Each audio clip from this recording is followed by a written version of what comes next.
Assalamualaikum warahmatullahi wabarakatuh. Segala puji bagi Allah yang telah menurunkan Al-Quran untuk umat manusia agar mereka bisa hidup bahagia di dunia dan di akhirat. Serta salawat dan salam kepada Rasulullah SAW yang telah memberikan contoh yang terbaik dalam berinteraksi dengan Al-Quran.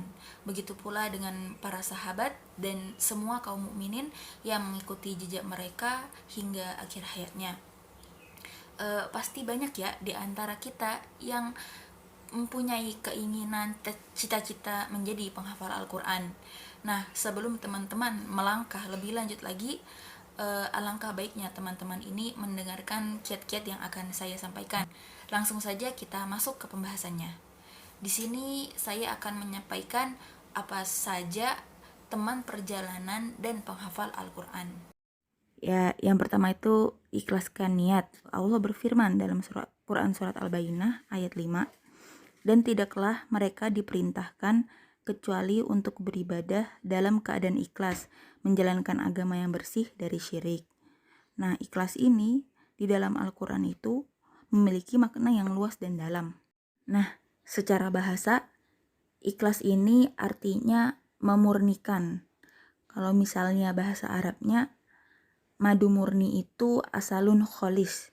Jadi madu ini murni, masih belum dicampur bahan apa-apa, masih belum dicampuri bahan-bahan lainnya. Murni tujuan dan harapannya hanya mengharapkan ridho dari Allah. Nah, kalau bahasa akidahnya, ikhlas ini masuk dalam kategori akidah uluhiyah. Uluhiyah ini kan meyakini Allah dengan segenap bentuk peribadahan dengan sikap cinta, takut, patuh, rindu, dan lainnya. Nah, ini tuh sebagai seorang muslim, kita harus meningkatkan akidah uluhiyahnya. Dengan meningkatkan akidah ini dapat menumbuhkan rasa cinta kita yang sesungguhnya kepada Al-Quran. Dari mana datangnya cinta? Witing tresno jalaran saka kulino, kata pepatah Jawa. Cinta itu datang dari interaksi yang intensif. Rasa cinta seperti inilah yang menghadirkan rasa ikhlas yang dalam. Ada ciri-ciri keikhlasan yang pernah dijelaskan oleh salafus salih, yaitu berlangsungnya amal dalam waktu yang panjang sampai akhir hayat. Jadi amalan kita ini baik terus, tapi kalaupun futur jatuh, nggak sampai yang meninggalkan langsung. Yang kedua itu ada pujian tidak menambah semangat atau kebanggaan, kritikan tidak mengurangi semangat. Jadi pujian ini bukan suatu patokan kita, kritikan juga bukan patokan kita, karena kita ini ikhlas ingin mendapatkan ridho dari Allah. Nah, para ulama ini juga sudah menjelaskan bahwa ikhlas itu juga membutuhkan suatu proses. Nah, ini adalah beberapa hal yang harus dilakukan.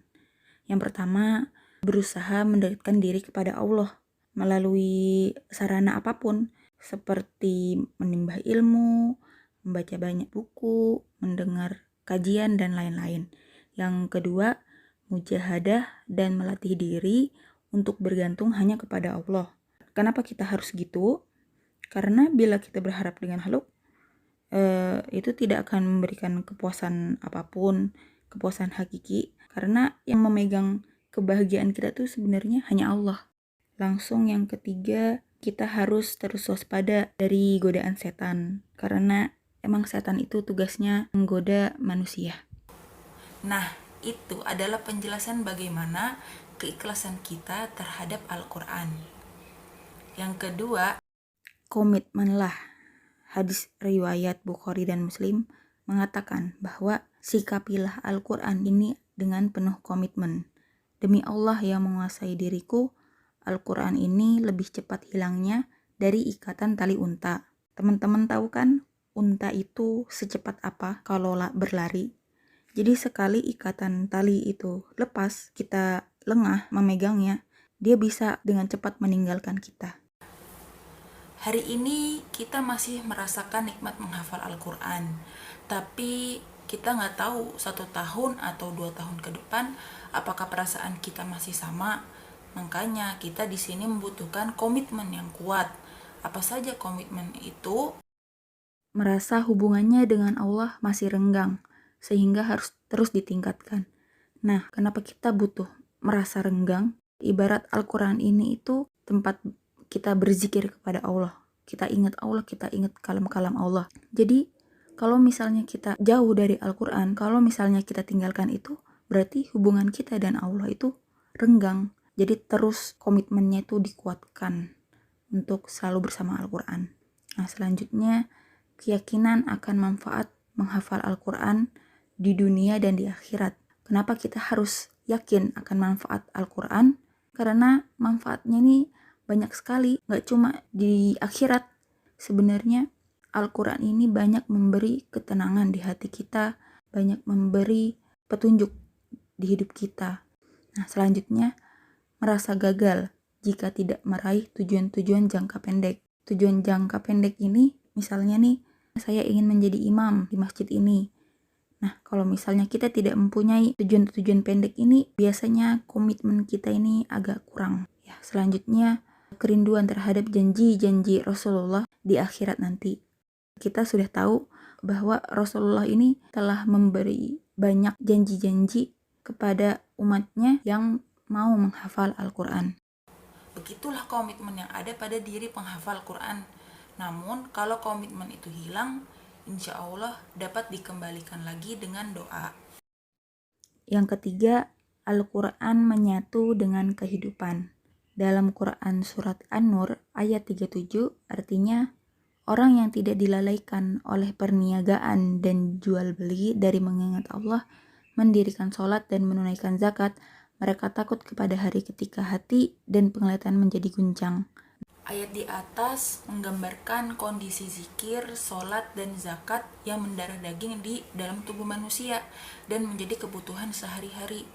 Nah, untuk menjadikan menghafal Al-Quran itu salah satu dari amalan kebutuhan itu, ada hal-hal yang dapat dilakukan, yaitu yang pertama, memahami dan menghafal semua hadis Rasulullah yang menjelaskan keutamaan Al-Quran. Kalau bukan Rasulullah, siapa lagi yang dapat kita percayai?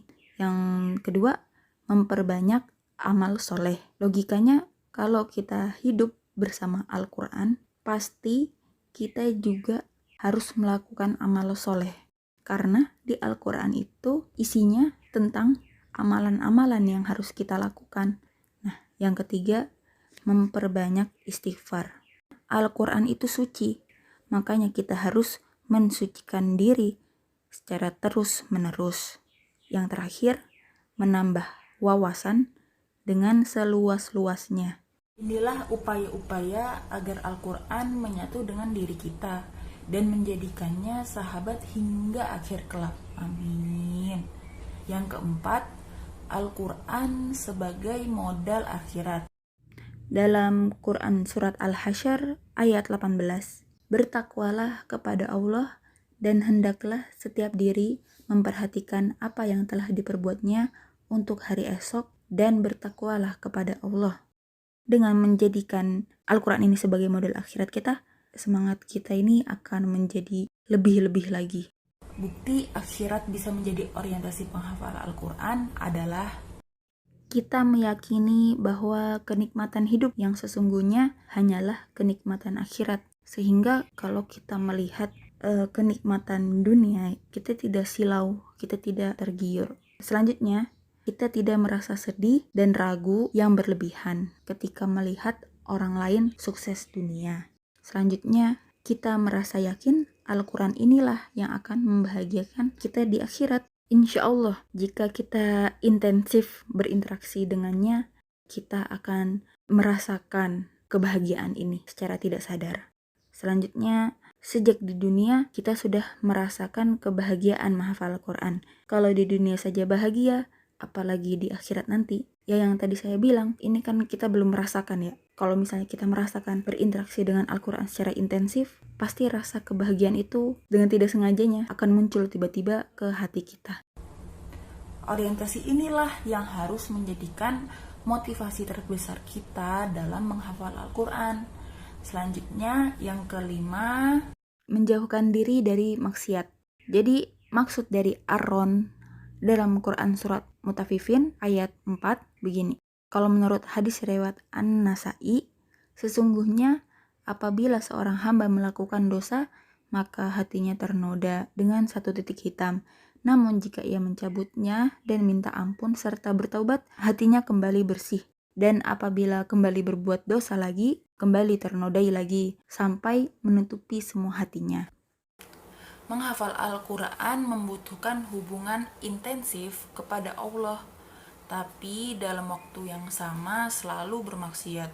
Maka jika seharusnya kita mengikuti keinginan Allah, yaitu menjauhi maksiat, kita harus pertama, manusia mengurangi kemaksiatan sekecil mungkin sehingga kebaikan dan amal solihnya jauh lebih besar dari pelanggarannya. Nah, ini yang utama kita harus lakukan.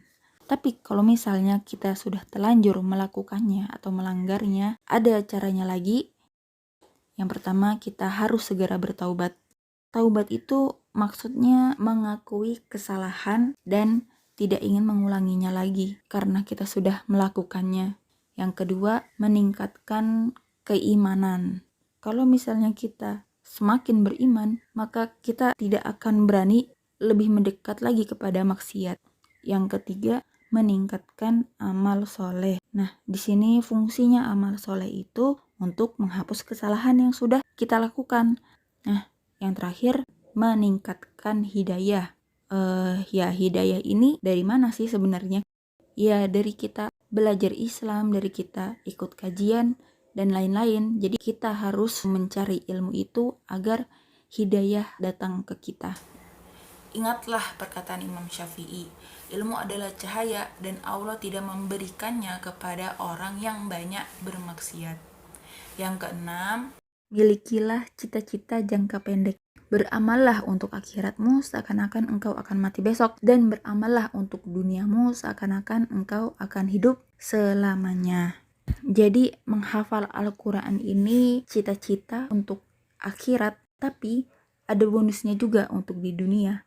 Maksudnya kita menanamkan cita-cita jangka pendek kita. Seperti contohnya, kalau saya selesai menghafal Al-Quran, saya akan melanjutkan studi ke Kairo. Atau kalau saya selesai menghafal 30 juz, saya akan mendirikan lembaga tahfiz di kampung. Atau bahkan ada yang jika saya selesai 30 juz, saya akan menikah dan lain-lain. Maka jika kita sudah menghafal Al-Quran tapi belum punya cita-cita jangka pendek, carilah dan segera tetapkan. Insya Allah itu akan menjadi salah satu motivasi kita. Yang ketujuh, bentuklah lingkungan. Barang siapa yang menciptakan suatu budaya yang baik, maka baginya pahala dari apa yang dilakukan dan dari orang lain yang mengikutinya. Hadis riwayat Muslim. Bagaimana gambaran lingkungan yang kondusif untuk menghafal Al-Quran? Yang pertama, masyarakat di sekitarnya itu menjadikan Al-Quran sebagai pokok hidup mereka, yang mengharuskan setiap anggota masyarakat atau keluarganya itu bisa membaca Al-Quran dan dianggap aib kalau misalnya mereka belum bisa membaca Al-Quran. Yang kedua, masyarakatnya itu selalu menghidupkan masjid, minimal sholat 5 waktu. Dan masyarakat ini sangat mencintai masjid.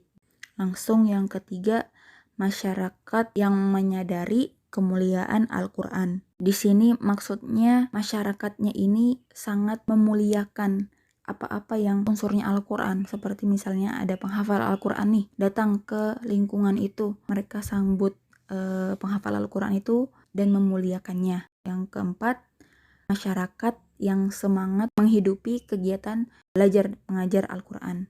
Nah, ini merupakan lingkungan yang kondusif untuk penghafal Al-Quran. Makanya alangkah baiknya jika kita ikut lembaga-lembaga yang menawarkan untuk menghafal Al-Quran. Kalaupun tidak ada lembaga itu, kita bisa ikut komunitas-komunitas penghafal Al-Quran.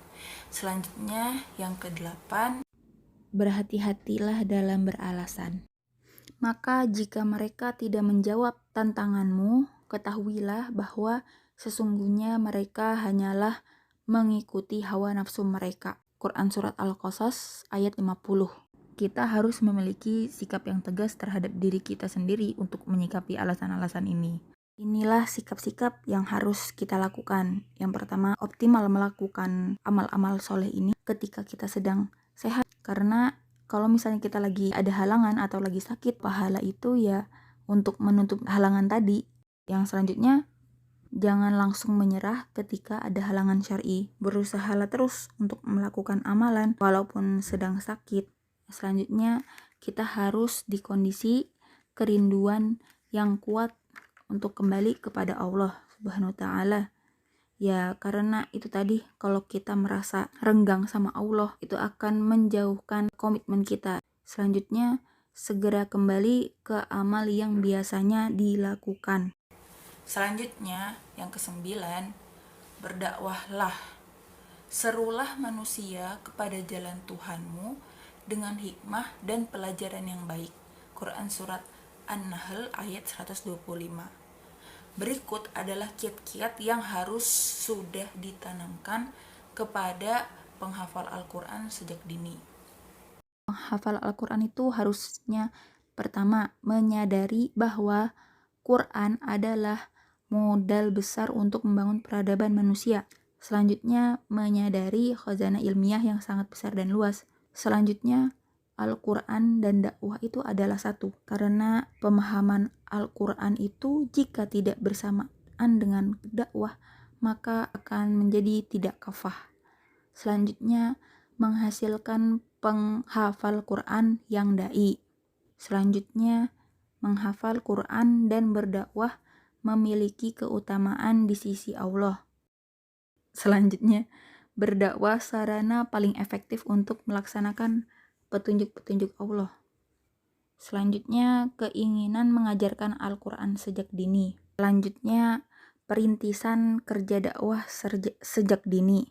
Lambat laun yang akan datang, dakwahnya ini ada hafal Al-Quran semua, ilmu-ilmu tentang agamanya luas, pasti dakwah ini makin lama akan semakin meningkat. Selanjutnya, menjadikan seorang penghafal memiliki pikiran dan wawasan yang luas. Selanjutnya, menghindarkan penghafal Al-Quran dari hal-hal yang bersifat menyimpang. Yang ke-10, bersyukurlah. Jika kamu tidak bersyukur, maka sesungguhnya Allah tidak butuh denganmu, dan Dia tidak meridhoi kekufuran bagi hambanya. Jika kamu bersyukur, niscaya Dia meridhoi bagimu kesyukuranmu. Quran Surat Az-Zumar ayat 7. Mengapa kita harus bersyukur ketika mendapat hidayah untuk menghafal Al-Quran? Inilah alasan-alasannya. Yang pertama itu, Allah telah membukakan hati kita agar mau serta bisa memulai hafalan Al-Quran. Selanjutnya, Allah telah menanam kenikmatan menghafal Al-Quran di diri kita. Selanjutnya, Allah memilih kita sebagai penghafal Al-Quran. Kadang kita tidak merasakan ini. Kita lihat lingkungan kita tidak mendukung, orang tua kita tidak mendukung, teman-teman kita tidak mendukung, tapi tiba-tiba saja kita ada keinginan untuk menjadi penghafal Al-Quran. Berarti itu kan Allah yang telah menunjuk kita sebagai penghafal Al-Quran sendiri. Selanjutnya, Allah memberi kita kemampuan untuk menghafal dan memurojaah ayat-ayatnya.